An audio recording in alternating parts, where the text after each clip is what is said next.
To my channel.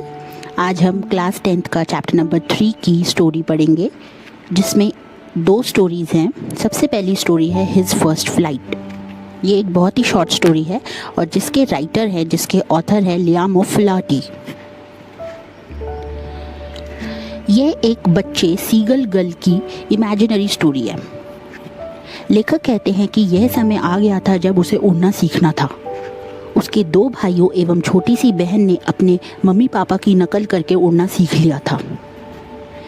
वह केवल शिकाफलक के किनारे तक पहुंचे ही थे और अपने पंख फड़फड़ाए और उड़ गए थे। लेकिन जब बच्चा जो सीगल पक्षी था वो किनारे तक आया तो वो हवा में उड़ने की उसने कोशिश करी, लेकिन वह डर गया। उसे विश्वास था कि अगर उसने उड़ने की कोशिश की तो वह नीचे सागर में गिर जाएगा। इसलिए वह भागकर शिकाफलक पर अपने ही घर में चला गया।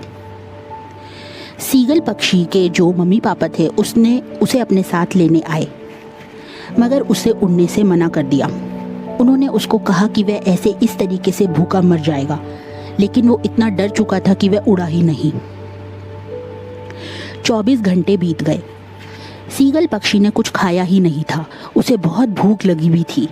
उसने अपनी माँ को एक पठार पर बैठे देखा और वहाँ वह बैठ के एक मछली खा रही थी। इस चीज़ को देखकर उसे और ज़्यादा भूख बढ़ने लगी। उसने अपनी माँ से उसके लिए कुछ भोजन लाने को कहा, लेकिन माँ ने उसकी ओर गुस्से से देखा। मगर उसकी माँ ने एक मछली का टुकड़ा उठाया और उसकी तरफ उड़कर आई, लेकिन वह उसकी पास नहीं आई थी। उसने अपने पंख रोक दिए और वहीं आकाश में रुक गई।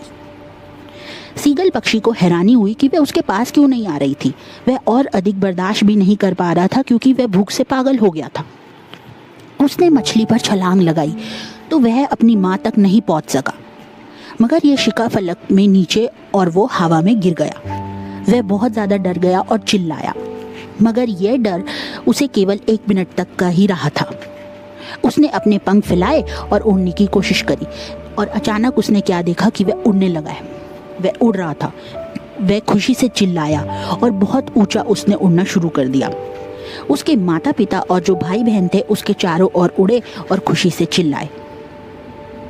कुछ देर बाद सीगल के माता पिता भाई बहन समुद्र की किनारे पर आ गए और उसे वहां आने के लिए कहा।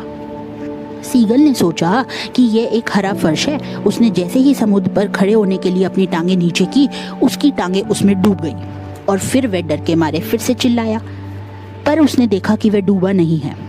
उसने समुद्र में तैरना शुरू कर दिया और उसके परिवार के सदस्यों ने उसकी बहुत तारीफ करी और उसे मछली के टुकड़े खाने के लिए दे दिए। इसी प्रकार से ऑथर कहते हैं कि सीगल जो बच्चा था उसने अपनी पहली उड़ान भर ली थी।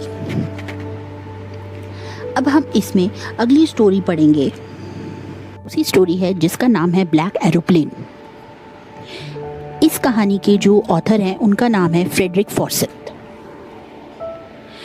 इस कहानी में जो ऑथर हैं वो एक पायलट हैं। एक रात को वह अपने पुराने डकोटा जहाज को फ्रांस के ऊपर उड़ा रहे थे। वह तारों भरी रात थी। वह इंग्लैंड जा रहे थे। उन्होंने अपने परिवार के साथ छुट्टियां बिताने की आशा करी थी और वह एक बहुत ही आसान यात्रा थी, इसलिए वह बहुत ज़्यादा खुश थे। उन्होंने अपनी घड़ी को देखा और सुबह के 1:30 हुए थे। उन्होंने पेरिस कंट्रोल रूम को संपर्क करने की कोशिश करी और पेरिस कंट्रोल रूम वाले लोगों ने उन्हें 12 डिग्री वेस्ट की तरफ मुड़ने की सलाह दी। उन्हें जैसा करने की सलाह दी गई थी उन्होंने वैसा ही किया और वे पेरिस से 150 किलोमीटर की दूरी पर थे। अचानक से लेखक ने, ऑथर ने अपने सामने बड़े बड़े बादल देखे। बादलों के ऊपर से जहाज को उड़ाना उनके लिए बहुत ही मुश्किल काम था। उसके पास अधिक ईंधन भी नहीं था, इसलिए वे बादलों को बड़े बड़े पहाड़ों के बाएं या दाएं से जहाज को उड़ाना उनके लिए बहुत ही मुश्किल था। उन्होंने खतरा मोल लेने का ही फैसला किया और जहाज को सीधा बादलों के बीच में ही ले गए। जब वह प्लेन बादलों में घुसा तो हर चीज़ उनको एकदम काली ही नजर आई। उन्होंने देखा कि उनके जो कंपास थी, दिशा सूचक यंत्र था, उसने भी काम करना बंद कर दिया था। उन्होंने पेरिस कंट्रोल रूम से संपर्क करने की कोशिश करी, मगर उन्हें यह देखकर बहुत ही बड़ा सदमा लगा कि उनके रेडियो ने भी काम करना बंद कर दिया था।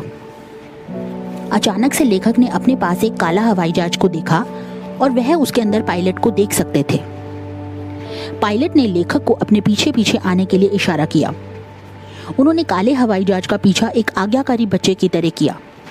अब लेखक को काले हवाई जहाज के पीछे चलते हुए आधा घंटा हो गया था और उन्हें इस बात की चिंता भी हो गई थी। क्योंकि उनके जहाज में ईंधन केवल 5 या 10 मिनट का ही था, लेकिन उनका प्लेन जो था वो आधे घंटे से उड़ रहा था।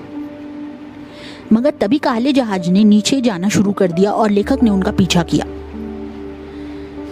अचानक से लेखक ने बादलों के बाहर अपने आप को पाया और यह हवाई जहाज की पट्टी को वे देख सकते थे। वे काले जहाज को देखने के लिए मुड़े, मगर उन्हें वह कहीं भी नजर नहीं आया। आकाश एकदम खाली था। लेखक ने अपना डकोटा जहाज उतारा रनवे पर और वह कंट्रोल रूम की तरफ गए और वहां पर एक लेडी से उन्होंने पूछा कि वह दूसरा पायलट कौन था। तो लेडी ने लेखक को अजीब ढंग से देखा और वह हंसी और उसने कहा कि वैसे तो तूफानी रात में कोई भी और जहाज उड़ ही नहीं रहा था। तो उसने लेखक को बताया कि उसे तो सिर्फ रडार पर केवल लेखक का ही जहाज नजर आया था और कोई जहाज वहां पर था ही नहीं। तो इन सब कहानी में यही सब बताया गया है।